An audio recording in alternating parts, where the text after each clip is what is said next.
Today, I'm joined by Vanessa Lee, the founder of The Things We Do. Vanessa is a celebrity medical aesthetic provider who I actually found out about after having a hard time finding a place to go to in LA for natural touch-ups instead of extreme changes. She is trusted by some of the most visible faces in the world, including the Kardashians, and is known for treating skin with a level of discipline and restraint that feels rare in this industry. What makes Vanessa's work interesting is that it sits at the intersection of clinical rigor and cultural relevance. The Things We Do is not just skincare line, it's a practice, a philosophy, and a long-term approach to skin health that resists trends and quick fixes. Today, we are talking about what actually works, what people should stop doing, and how to think about skin and trust in a world obsessed with instant results. Please welcome Vanessa Lee. Vanessa, welcome. Hi. I'm so excited to have you. There's so much I want to talk about today because you own your own practice, and I know that's gone through its own thing. You're definitely like a big brand person on social, and also you have a skincare line. So can you just tell us in your own words, what is The Things We Do? First of all, when I hear it listed out like that, I'm like, did I do all of those things? That's crazy. I was just like not liking where I worked one day, and then all of these things happened like years later. You know what I mean? So Thank you so much for having me. So I was working in dermatology and plastic surgery offices for about 10 years as a cosmetic nurse injector. And after practice of just being disappointed in how we were treating patients and not advocating for them, and really, I was being pushed to kind of harp on patients' insecurities in order to sell these medical procedures. I was like, maybe enough is enough after like 6 or 7 practices that, are promising to be one thing. And then, I find out it's something else afterwards. And this is not why I went into medicine. Like, I genuinely love being with people, helping people feel good about themselves. Like, I've always been the girl in junior high and high school to get everyone ready for the dances, like hair and makeup time, you girls, let's go. That's always been me, to rally everyone and get them into a beauty thing. So after 10 years of not really loving the industry I was in, I was like, maybe I just have to do this on my own, which I have my associate's degree in nursing, you guys. So a lot of people were like, you have no business doing this. You're not a doctor. You're not a PE. You're not a business owner who's done this a bunch of times. It just doesn't make sense. And this was like pre-create and cultivate days where you could like go to a conference and like, pick up all of these pearls from all these women in business who are like 10 years ahead of you. I was basically like reaching out to people who had practices, just cold calling, just like begging people on Instagram in their DMs, which is not the most professional thing, especially back then in 2016, 2017, of like how to do this. And I was just like, you know what? I'm just going to go for it and figure it out. Along the way, I made so many mistakes in business, not so much on the patient side. I always like did the right thing for patients, but in business, I was like fumbling. At the same time, it was step by step leading me in the right direction, even though I was learning through my own mistakes instead of other people's. And then we ended up getting there. So in 2018, I started, putting together a business plan of what I wanted to do. Didn't wait until it was perfect. Just got it done. Went to the bank and I was like, I need a loan for $500,000. And they were like, no. I was like, fantastic. This is not how it works. And they were like, we're going to give you a tiny loan and good luck, And I was like, great. I got money and I saw it as a huge win. Yeah. And my husband was like, we have small children. Can you please not gamble our lives away? And like, I know you have a dream, but like, please just be like so careful, And I was like, you know what? I'm putting it all on the line, baby. I see the success story. And he was like, oh God, oh dear God. And so we opened up December of 2018. And usually in our industry, it's like miraculous, especially nowadays with how saturated it is, to hit 1 million in revenue within the first 5 years. And we hit 3.2 million within the first year. And we, were profitable within the first 6 months, and patients were lining up, and my wait list grew to be around 1.5 years, and it was insane. And this was just the one practice? The one practice. Wow. What was the success? Like, how did you get that success? Yeah, so it was really just, it came down to just doing the right thing and telling patients, no, I think we stop here. Maybe come back next time. And it just like spread in LA that our reputation was the actual providers that you can trust. Like, they're going to take care of you and hold your hand and respectfully say, you know what? I think you've gone too far. Let's go ahead and take some of this out. Or maybe let's wait a couple of appointments until we get to this point of injecting the lips again, or injecting the cheeks, or injecting something else. How about we focus on skin health? Let's focus on skin for the next 2 appointments, and maybe let's not inject those other things for a while. Let's talk about bio-stimulators. Let's strengthen the skin with your own growth factors.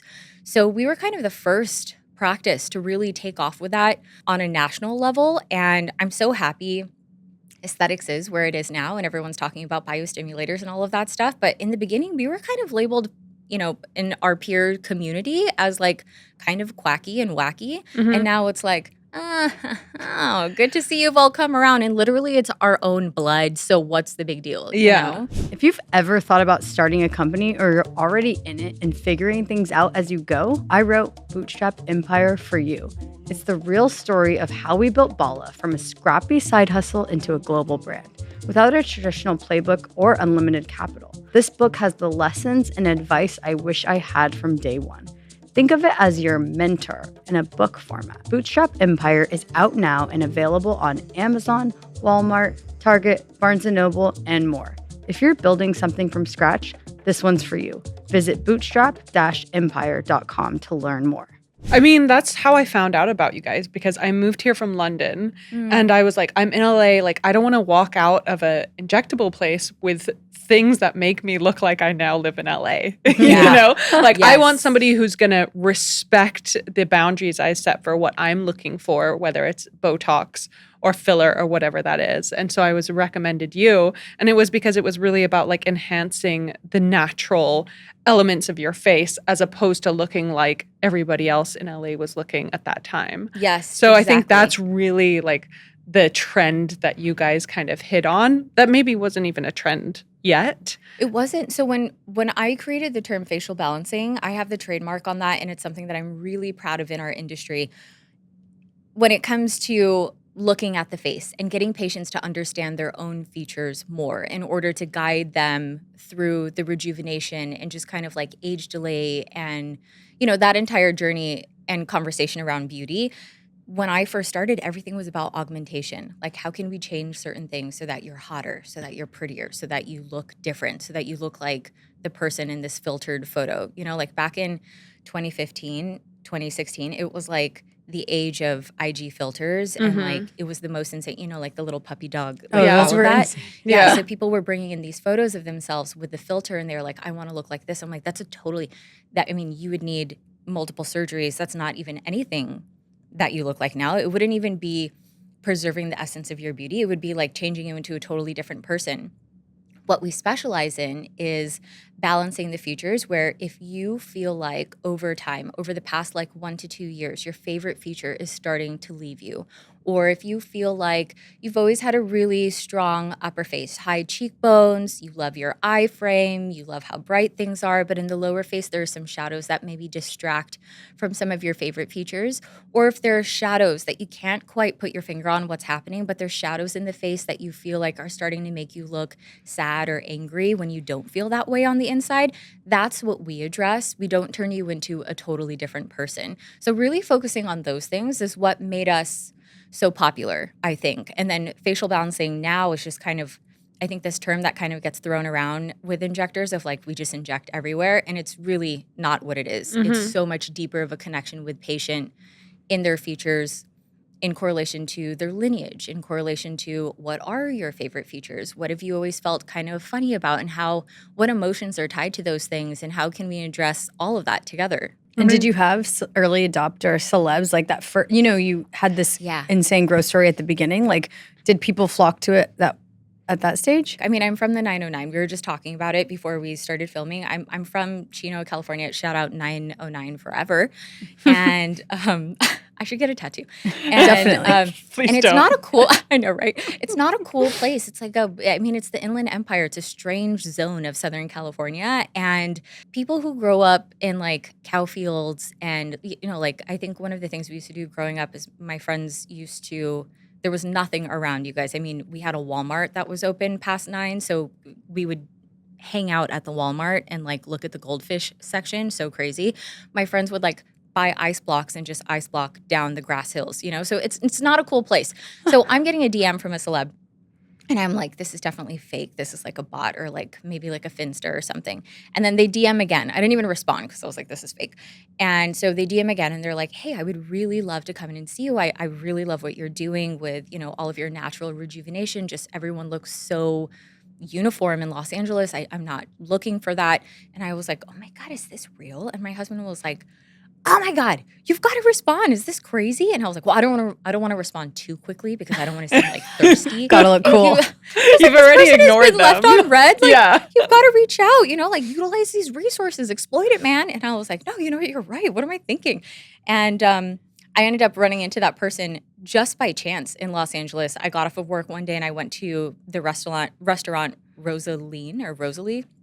It's a great Peruvian restaurant. I went to the restroom and she walks out as I'm going in and she was like, Vanessa? And I was like, oh my God. And she was like, are you not taking new patients? And I was like, no, I'm just a crazy person and I don't understand like how to navigate social media in terms of like, now I just see DMs as like, you DM everyone. That's like the Rolodex to it's the world. You're out there, go for it. And before I was just so awkward about it. So the first DM happened our first year in business. And I was like, okay. And then from there, she told everyone, all of her friends sent me everybody. And then their friends started telling everyone, which is like, wow, always fantastic. But my favorite patients are not the celebs. My favorite patients are like your HR manager that comes in, the like nurse that works at the hospital that I used to work at and after 6 months quit because it was actually too hard for me. You know what I mean? Or like my preschool teachers and stuff like that. I feel like whenever we do rejuvenation for the everyday working person, there's just like after you're done and you get to reveal to the patient what has been done, or even at like their follow-up when they come in, it's like, oh my gosh, I feel so much better. I feel so comfortable in my skin again. Thank you so much. And as a woman who has gone through, pregnancy and giving birth 3 times and just going through all of the different changes and walking into my 40s now, I know what it feels like to not feel like I look like who I am on the inside, who I feel like I am on the inside. And so I love doing that for everyone. It's very special to do that for the celebs, but for the everyday person, it's like, oh, I see you, sis. And I do want to get deep into the skincare because I know that most people listening to this are going to be like, well, what are the tips? Yes. But I do around the business. So like you start the practice, right? Like I now know that there's several in LA and it just really takes off. Like, did your personal brand come next or was it, and what motivated you to start doing skincare as a line as well? Yes. So skincare and personal brand and business all kind of started at the same time, which is when I opened in 2018, I had already had my kind of professional Vanessa Lee RN working Instagram page for about 2 or 3 years previous to that. So it kind of, it became my way to connect with audience who was interested in like natural transformations. And also because I had my background in plastic surgery, neurosurgery, and in dermatology, it was this beautiful mix for me to be able to pull from each one and kind of introduce everything I wanted to build within the things we do and provide for our patients.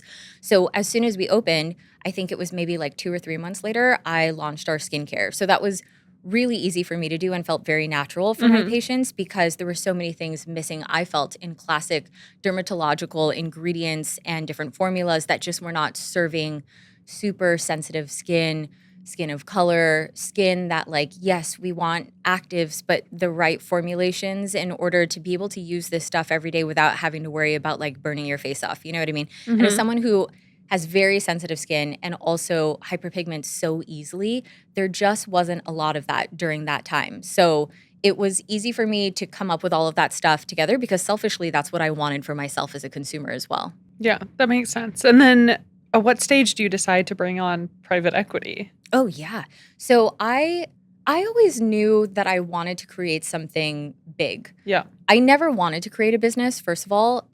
Although looking back, I now realize that kind of was always in me. When I was in the first grade, I remember these kids came to the door to ask if I could come out and play. And I told my dad, tell them I'm busy. And I was working on my I had this play business where I owned my own laundromat at home. And I would steam my dad's shirts between the cushions and the couch. And I would do all of this stuff. And I was like, maybe that was always in me. In junior high and high school, I was like crocheting things and sewing things and I'm selling them to my friends. So when it got to the point where I was like, okay, maybe time to disrupt the industry, time to create something different, I was like, okay, if I'm going to do this, I'm going to do it big. So there's a reason why I have never named anything Vanessa Lee's skincare or Vanessa Lee's. I knew that at some point I was going to bring on a partner to bring me to the next level of whatever it was growth that I needed. But around year 3, 4, which is, we opened 2018 December. So we had 1 year. It was really 2019 before the pandemic hit. And I was like, oh my God. And I opened the second location February of 2020. And then everything closed. No. And I was like, oh my God, what's going to happen? Luckily, because we're medical, we were able to stay open after the initial closures. But our estheticians couldn't work for an entire year. So we really had to focus on the medical side of things. But during that time, I was like, let's see what happens. And then because of people being on Zooms, people being home and really studying themselves a bit more and looking into the mirror and being like, oh my gosh, this pandemic is really wearing on me, the stress of everything. Everyone started coming in, and it was the most insane beauty boom, 2020 and 2021. Going into 2022, I was like, oh, now I've opened multiple practices and I'm having to hustle like I've never had to hustle before for attention for the brand. And that was a really beautiful teaching moment for me, because before that, it was like, oh, I could just go on social media, and I turned into this like brand facing person. And then people would just go see whatever practitioners or buy whatever skincare I popped up to talk about. And then the saturation happened of the market. And I was like, oh, it's time to really pivot. And so when I pivoted in talking about the brand, I had to really come back to what's my purpose again? Because everything became so much about business.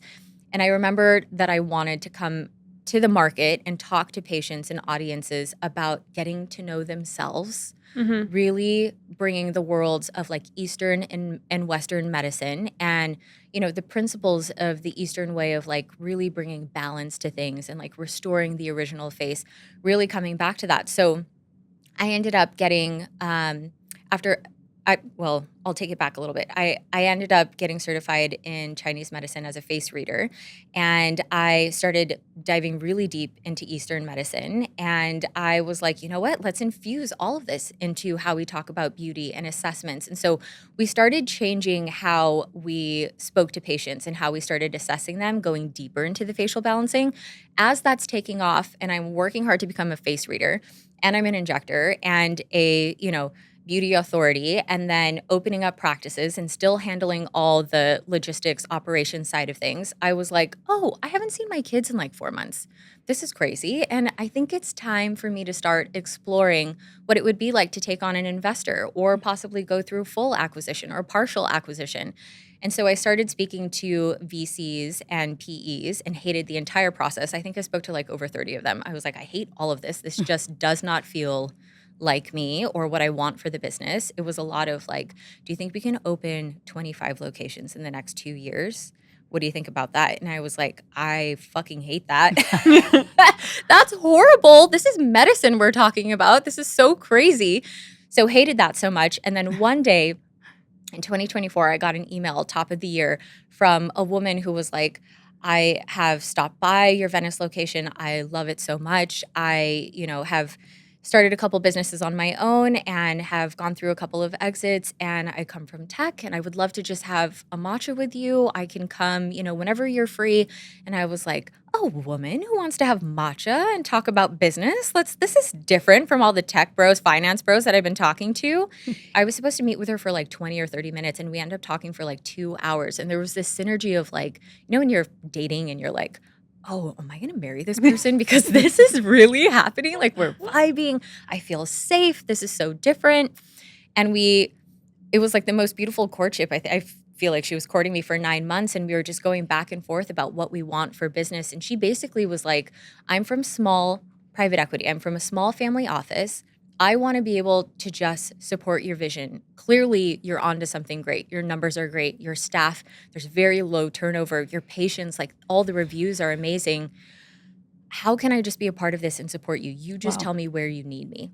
And by the way, here's a huge budget. And I was like, oh my God, this is exactly what I've been waiting for. And I was so thankful that I didn't take any of these crazy deals that promise insane wealth and so much money, I would have been a slave to that coin for who knows how long. And I would have hated coming to work. And so would my team. And then Rachel Brighton Wisher comes along and we went through the acquisition process. So I'm still partial owner of the business. And I'm so excited for where it is now because I feel like even though I'm still a part of operations in a smaller way, I'm a larger part of the creative process and I still see patients. I'll never give that up. I love it so much. It's my number one passion. I feel like this entire year, so now it's been 1 year that we've been working together since she's come onto the business. I just feel like it's so easy. Wow. And I love coming to work. And anytime anytime a team member is like, I think we should try this out. I think we should like pivot and try out this system because here's what I'm seeing isn't working. And I'd love to bring this to your guys' attention. I'm like, fantastic. Let's talk about it. And Rachel's like, yeah. I'm new to the space. Let's go for it. If the numbers make sense and like there's reason behind it, you guys know this business better than me. Let's go for it. So when it comes to certain things where I'm like, when it comes to per capita of like what we're supposed to be spending and like, our ROI for this specific, procedure and what it should be, can you help me figure out what the rest of the nation is doing? And like, are our numbers on par or are we doing increasingly well? Or are we struggling a little bit with this one thing? Please tell me. And she's like, a couple days later, has an entire spreadsheet, has like a little deck of presentation. I'm like, Jesus. Wow.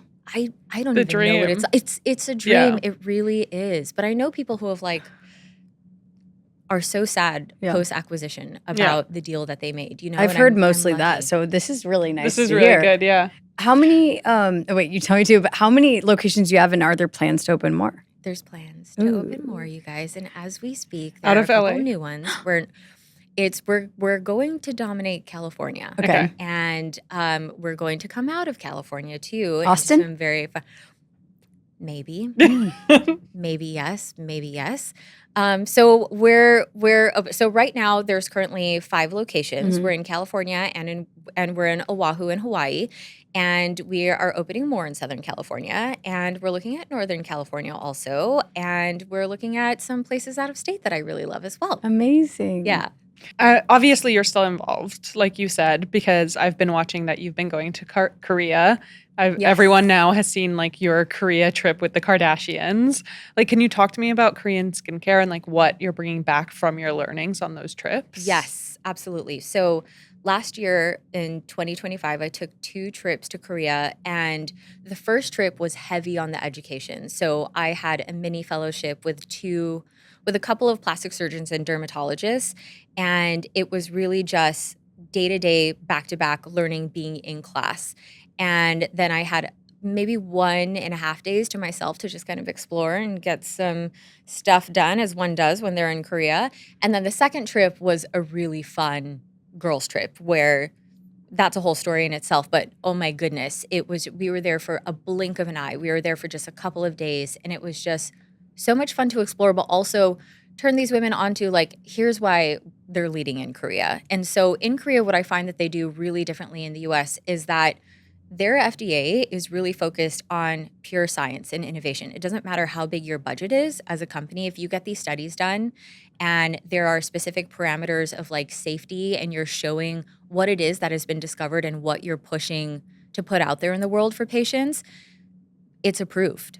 And it moves a lot faster. Here in the US, it's do you have over $10 million for all the different studies? And so there's a lot less innovation that gets pushed through because a lot of these smaller companies don't have these huge budgets. And also it just takes so much longer in the US to get things approved in general. So with Korea, they're able to innovate and really churn out different ingredients and formulations so much quicker. And also everything is so much more accessible in Korea as well. So for instance, one of their most beloved, I would say, growth factor eye creams is by Hanmi. It's at all their pharmacies. And Hanmi is almost like, it's almost like their CeraVe, but it's a very clinical line, and you can't get it at their Olive Youngs. Well, most of the products, it's usually at their pharmacies. And their products are like anywhere from like $11 to $22 for an amazing growth factor EGF eye cream. And here in the US, a lot of times, if it's inexpensive, we find that our consumers think that it's not really worth it. Yeah. So, if you have a good eye cream or if you have like a great moisturizer, you're looking anywhere from like $89 to upwards to some of these brands like $239. And so it's accessible. The science is there.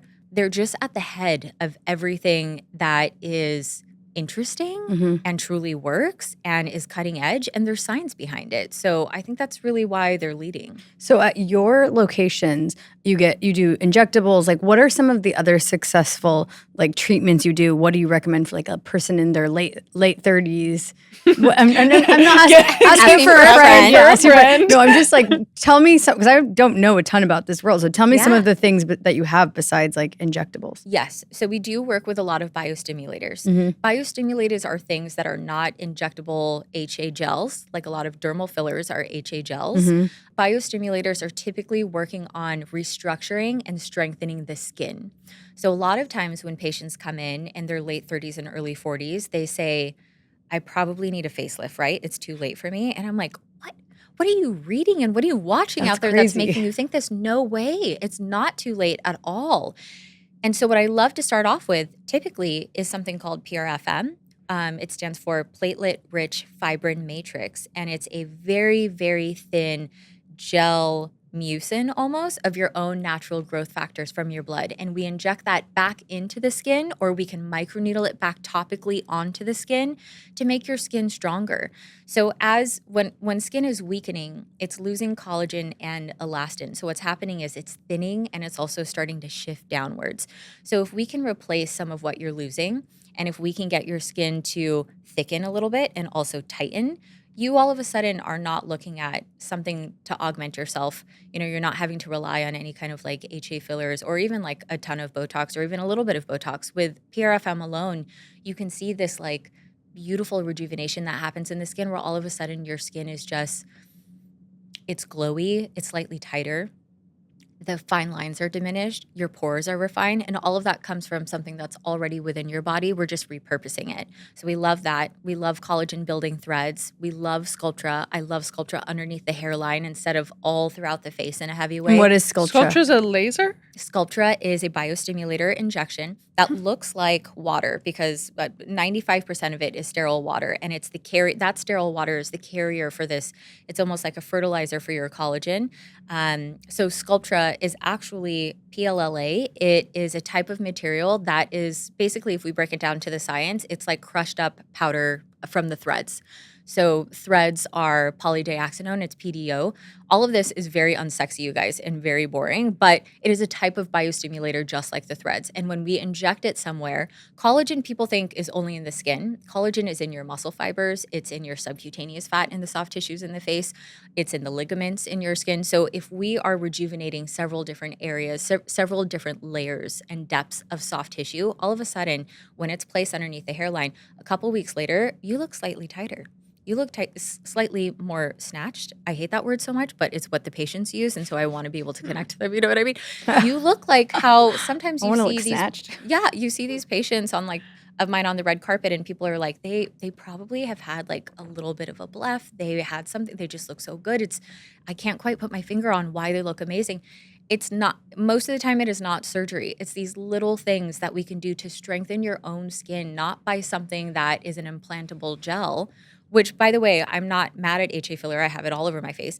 But it doesn't always have to be that. It's a lot of just replacing what you're losing in your skin over time. So I would start there. And then I love a PicoSure laser, and I love an Onda body tightening. I mean, there's so many things, but that's where I would start. Okay, I love it. We talked about cost a little bit when you were talking about Korean skincare. Like, yes. If you're somebody who is just like using a ton of different products and needs a bit of a reset, like what are 3 things you would recommend? Okay, so first, I love a cleanser that is actually a treatment at the same time. Okay. So cleansers are really not exciting. In general, I think that people think you can use whatever cleanser and it's totally fine.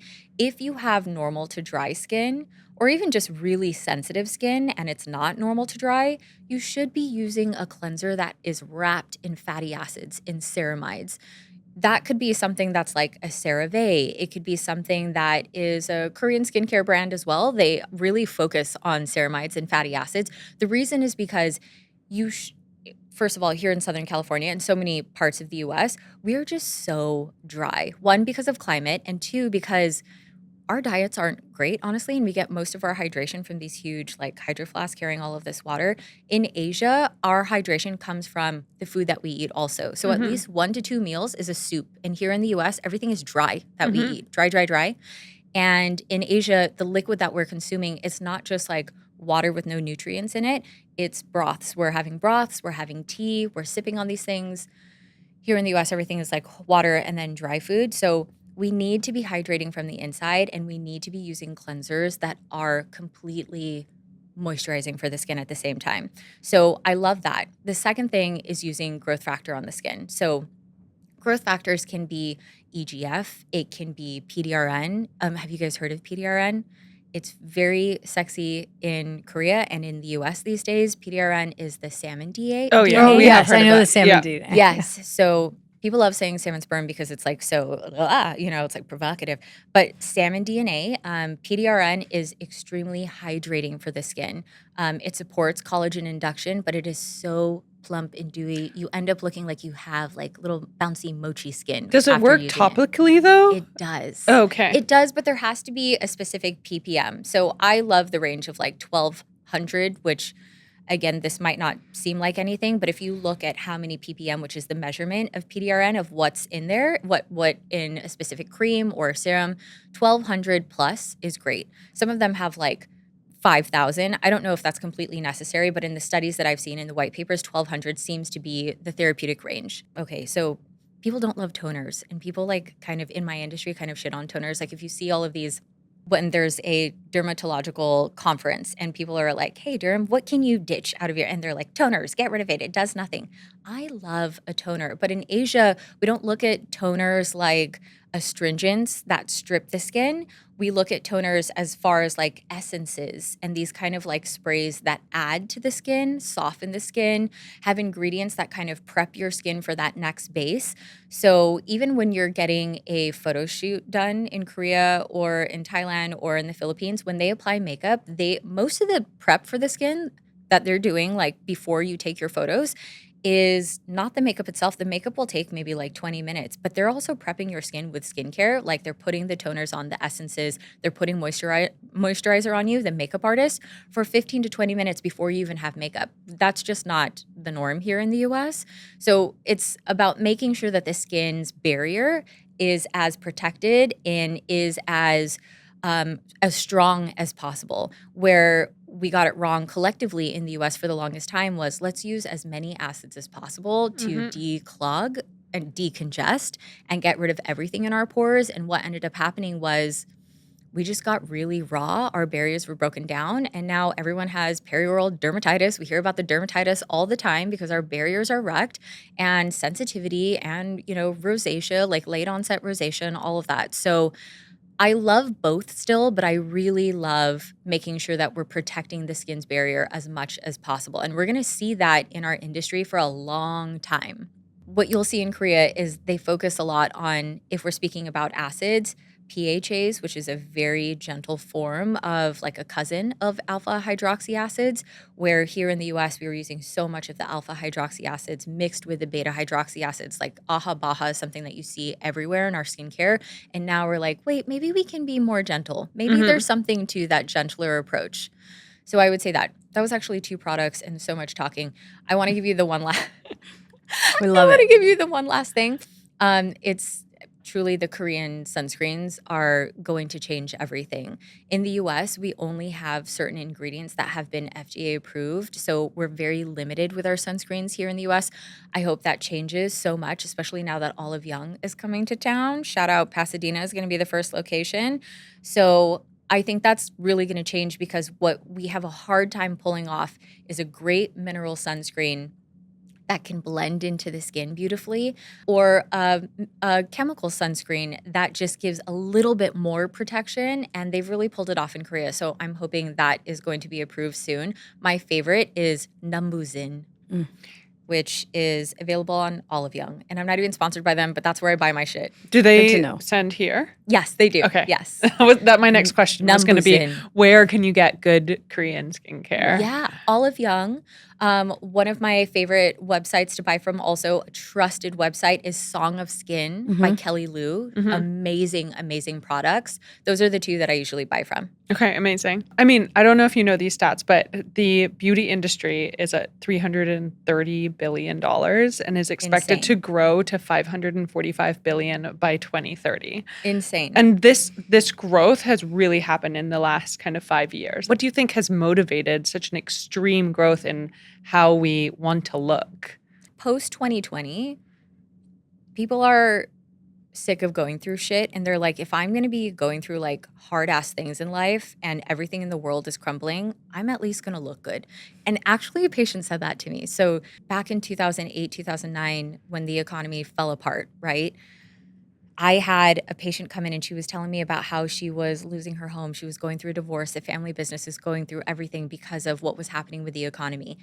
And I was like, maybe we don't do today's treatment. Should we just save the money, I think? Because she was crying in my chair. Oh my gosh. And she was like, Vanessa, if I'm losing everything, if my life is going to shit, I'm at least going to look good. And I was like, and that is period truth. I love that. I'm going to do it for you. I want you to feel great during this time. So then when I saw 2020 roll around and we had a huge boom in the beauty market, I was like, it's happening again. When people feel like they're not doing well in life, they want to be able to have control over something. So if our hair is a little less frizzy, if we get up and our skin is clear, if we feel like, we're on one more Zoom and, that like deep furrowing line in between the brows is a little less deep, and we look a little less aggravated. It makes us feel good, and you show up better for yourself in a few different areas in your life too. I know for sure, because I've had a few surgeries and do all of these different things,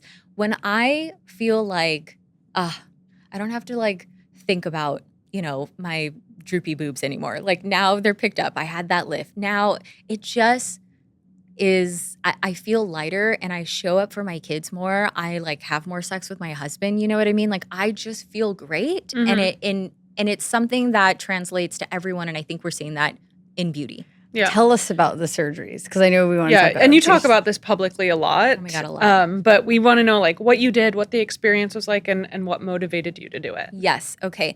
So I've had a few surgeries, facial and also body. So my first surgery was I had an internal neck lift, a platysmalplasty by Dr. Sharmila Sundar. She's one of my favorite people in the entire world. I always love to brag about her because she's so gorgeous. She's so gorgeous and she's just brilliant. Like you usually don't get those two things together. And then the third layer is she's a great human being. She's just a good person. And she was, chief of residency at Stanford and double board certified, everything. Anyways, she's amazing. I did that when I was like 34, 35, because genetically my neck bands are very forward and outwards.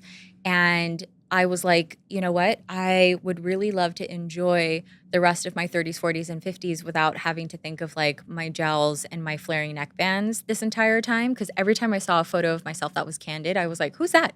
I definitely don't look like that.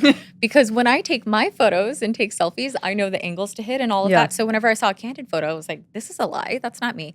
So I just wanted to not have to think about that anymore. Ended up getting that surgery and I was like, oh my God, this is great. My husband was so happy because he was like, thank God you look just like yourself. Because I was so worried, babe, like you don't have to do any of this stuff. And I was like, I know I don't have to, Kenny. I just like to do this stuff and feel great about myself.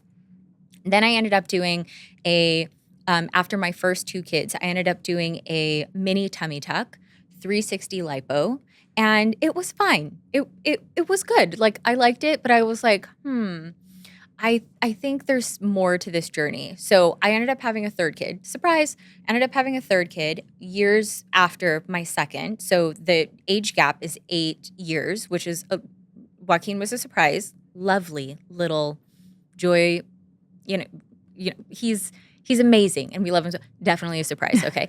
So I was like, oh my gosh, I had this surgery. So after that, I had like this deep workup of like blood work. I wanted to get my health in order. I wanted to like find out all my markers of where I was. And it turned out like I had high cholesterol. I was pre-diabetic. I had all of these things. Like I was anemic. And I was like, oh my God, I really need to take care of myself. I started exercising more. I started eating right. I had a health coach. I had a nutritionist. I got on Mounjaro. God bless Mounjaro so much. GLP-1, peptides, if you guys are talking about them.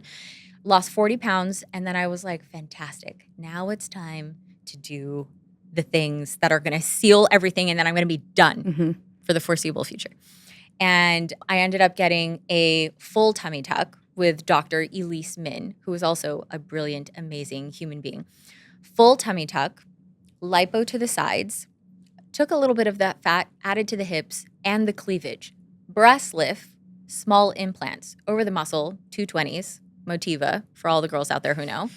And love it. And I feel so great. And you guys, that was 6 weeks ago. Wow. You look amazing. 6 weeks ago. And I feel so good. Wow. First of all, when you're coming out of like anesthesia from like a large procedure like that, I was in surgery for like 9.5 hours is what my surgeon told me. You feel like I don't know what it's like to take ayahuasca, but I felt like it was like, oh, we're taking ayahuasca. And I saw a walrus coming out of anesthesia. And I was like full on what's going on, looked down, and I was like, we're going to be okay, my walrus friend. Look how high the girls are. And my husband and my best friend have videos of me saying all this weird stuff. And then honestly, because my surgeon did such a great job and I primed my body, like I really prepared for it. Like my health was in order, no longer pre-diabetic, no more high cholesterol. I had lost 40 pounds. I was no longer anemic, like all of those things. I was able to turn around with diet, lifestyle, exercise, and the beautiful drug of Mounjaro. I was in the right place. I was getting acupuncture, once a week, once to twice a week sometimes. I was doing Tai Chi and Qigong every single day. So my healing process, I didn't have to take any of the opioids. I took Tylenol for like a week and a half. My surgeon was like, people don't usually move like this post-surgery this fast. You're like at 2 to 3 weeks healing at like 2 to 3 days. Wow. And I was like, I think you did a great job. And she was like, we both did a great job. You did your work and I helped you out to get there, but this is like good for both of us, And I was like, that was amazing. So that was my last surgery. And I don't know, I'm so happy with everything. Yeah. I didn't feel like after my first one where I was like, oh, this is cool. We'll see what we'll do next time. Now I feel like I'm done. I've arrived. I just went on L-Space and Hunza G and bought a ton of bikinis. I tried them all yesterday and I was like, God, I have so many options. Where before I was like, oh, we're really limited with like, this has to cover this. And now I'm like, I just want to show up to the beach this summer and floss. Yeah, you should. I did lose some of my like post-baby weight recently. And I was like, it's great, but it's also really bad because it's quite expensive. Like everything looks good on me. Yeah. So he was like, you sound ridiculous. So I was like, it's true. I love that. We're going to have a great summer. Yeah. My leg fell asleep, so I keep doing that too. I'm like, ooh. Oh my God. I spoke at WWD on a panel and then my leg fell asleep because I was wearing a stupid ass skirt. Stupid. And we were higher up, so I was like, you better keep those knees together, girlfriend. Yeah. So by the time I got up to walk off stage, my leg fell asleep and I fell. Oh, no. You actually fell? In front of every You actually fell? What did you even? I fell and I freaking like I didn't fully fall. It was more embarrassing that I like my. It was almost like I was a baby deer. Well, that was you can't just use born. your leg when it's like that. No, but I did not expect that this was going to end in you falling. That is and I fell and I caught myself and it was so embarrassing because we still were mic'd up and the doctor behind me goes, "Are you okay?" And I was like, "Shut up." That is awful. Okay, so I'm gonna put my leg back. Okay, it has some circulation now. Okay, Vanessa, since you're the professional, I want to ask you about some beauty trends that, people sometimes are very strongly for or against and have you rate them. Okay, great. Okay, so we've kind of talked about this one in the episode, but salmon sperm facial. Salmon sperm facial is a 5 for me. Okay, interesting. Why? So salmon sperm facial, we tried. So I did a half of my face salmon sperm, half of my face PRFM. Mm-hmm. And PRFM just had like much longer lasting results, much more skin strengthening, brightening of the skin. It all kind of just beat PDRN. But I will say PDRN was initially most impressive when it came to hydration. So if you need immediate hydration, it's like great. Post microneedling. If you need something that's like more bang for your buck and something with like actual longevity and duration, then go for PRFM. Okay. I'm going to ask you PRFM just so you can rate it. Yeah. 1 out of 10? 20,000. Okay. Amazing. Especially if you're a bone broth girly. So what I have found Which I am. Fantastic. I can't wait to see your liquid gold. What I have found is when we end up drawing the patient's blood and we spin it in the centrifuge and then we take out the PRP, so the yellow plasma, and then we turn it into PRFM after that. So when I first take out the PRP, usually when we're creating PRFM, a patient will have on average around like 2.8 to maybe 3.2 cc's of that liquid gold that you see, that plasma. I started seeing women who were like producing 4 cc's. And I was like, what's happening? And so I started asking them, what's your diet like? What's your lifestyle? Please tell me. The one thing that they all had in common was bone broth. So I started bone brothing 2 years ago like it was nobody's business. I was making it every Sunday. I still do. And it just does something. And it's not for everyone. Mm-hmm. I know that there's like, certain body chemistries where it's like high histamine for some people and they can't have it. I'm so sorry. But it happens to be the data I go by. And my PRFM has definitely changed. Mine, I've seen it. There's actually quite a lot. And I started making it for my daughter as her first food. Yeah. So I do like oxtail chicken feet. Like I throw some things in there. And it is a hard jelly gelatinous by the time it gets eaten. And I love pulling it out of my fridge and just giving it a jiggle, and you're like, oh my God, I did well. I can't wait for this collagen to be in me. Yes, I love that. Okay, retinol. Retinol, 8 out of 10. If you were to ask me this like 7 years ago, I would say 10 out of 10. Now what I'm finding is that it just is so active, even with the lowest percentages of retin-A derivative. It can be overactive for a lot of people who have very sensitive skin. So about 3-4 years ago, I developed rosacea, and I have tried so many different forms of retinol, even my own gentle retinol, and my skin is just changing. Mm-hmm. I'm getting closer to the perimenopausal stage. My skin is thinning, it's changing, and it just is not hitting for me like it used to. Luckily, we have all these other growth factors that I can help my skin with, like neocollagenesis. I love retinol still, but it used to be 10 out of 10 and now it's changing for me a bit. Okay. What about slugging? 9 out of 10. Really? Yeah. So my industry poo-poos on slugging. I'm going to bring it back to one of my most fabulous patients who is 90-something years old. She was 92 when I first met her years ago. And she comes in, maybe she looks like she's in her 60s. Her skin is amazing. Full face and body. Not surgeries. This is so insane. She comes in with a scarf and red lipstick and huge glasses. She's so chic. She's always wearing the most amazing outfits. She'll take everything off right in front of me, and she has the most fair skin. She's skin type 1 through 3, so white woman. And I was like, when I first met her, I was like, your skin is so smooth. Clearly, you have some things to teach me about. Please give me all the beauty tips. What is this?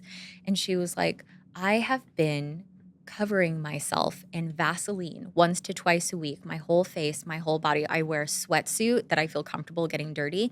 I put Vaseline all over my hands and my feet. I'll put socks on my hands and my feet. And it's just preserved me. And I was like, she's mummified herself. She's so smooth. The results are undeniable. So when on TikTok slugging first started coming off, I was like, well, yeah, my patient already taught me about that. The term slugging is provocative and I think pisses a lot of people off in my industry because we're so, we're so scientific and we really like to pride ourselves in like science and data that if you say slugging and turn that on to us, we're like, we'll be kind of poo-poo on it. But it's great, especially for dry skin, for normal skin. I think even for acneic skin, if you are slugging with something like a really light layer of Aquaphor once a week. Like overnight? Once a week overnight. I'm not talking about like a huge layer. Like just take a little dollop, really warm it up within your clean hands, and then just pat it on the skin. Have that be the last layer on top of your skincare. It really helps repair the skin. Amazing. Wow. Okay, one more. Yes. The ice bath. Oh, 0. Not your body one, the face one. 0. I'm like, it's not for women. No way. For the face, I will say if you don't struggle with puffiness, it's not for you. It's 0 out of 10. If you are a puffiness inflammation girl, icing the face is great if you are warming the face afterwards in order to move some of that stuck inflammation and kind of like puffiness in the face. So I would say 0 out of 10 for people who are not puffy, 6 out of 10 if you are a puffy girl. Okay. Face taping. if you have an event, 10 out of 10, baby. I mean, I've taped up my boobs. I mean, I'll tape anything, you know what I mean? You can milk anything with nipples. I love for an event, 10 out of 10. But I mean, long-term results, let's get to it. Let's do something else. Okay. Yeah. Okay, let's move to a hot take. Okay. But my issue with the hot take is I have too many hot takes. I want to pick the hottest take for you. Yeah, what's the hottest take? My hot take is get the fuck over yourself and your thoughts, because you want to get the procedure. You want to start looking a certain way and feeling good on the inside, and you know it has something to do with a possible treatment, possible procedure, possible new way that you should start seeing yourself from your own lens. Whatever it is in your mind that you're like, well, I would love to get this done, but also, you know, like I feel guilty because maybe I should be putting that money towards something with the kids, or maybe, you know, there's so many other things that get the fuck over yourself. Stop. No one's really worried about it. Take care of yourself. You show up better in every facet of your life when you're taking care of you. So put on that little, what do they say on the airplanes? Put that on and then, you know, put the mask on everybody else. But it really comes down to just do what you need to do to feel good. And then everything else shows up great in your life anyways afterwards. But it starts with making sure that you push those nasty thoughts aside and take care of yourself. I love that. Have you heard this stat that women who wear makeup have a higher likelihood of raising money or getting the job? Wow. Yeah. That's fascinating. Yeah. But is it because you would think of that how you feel yourself from a confidence perspective? confidence. It's like if I walked into a pitch in sweatpants, I wouldn't feel as confident if I walked in like a suit, right? So like what is it? Is it how people see you because of your confidence, or is it the fact that you are wearing makeup? But it's both. So in college, I would, if it was, you know, midterms or finals week, every day I would get up earlier, like 45 minutes earlier, so that I could like fully get ready, my hair, my makeup, my outfit and everything, because I felt like if I'm walking in like Shara Horowitz, I'm going to perform really well on this final. And I feel it's the same thing. Yeah. Confidence. Yeah. I agree. Thank you so much. That was so insightful. Thank you for Loved having it. me. And now we just need to go to the things we do. Please come in and we'll do that full assessment. Yes. Can't please. wait. Thank you.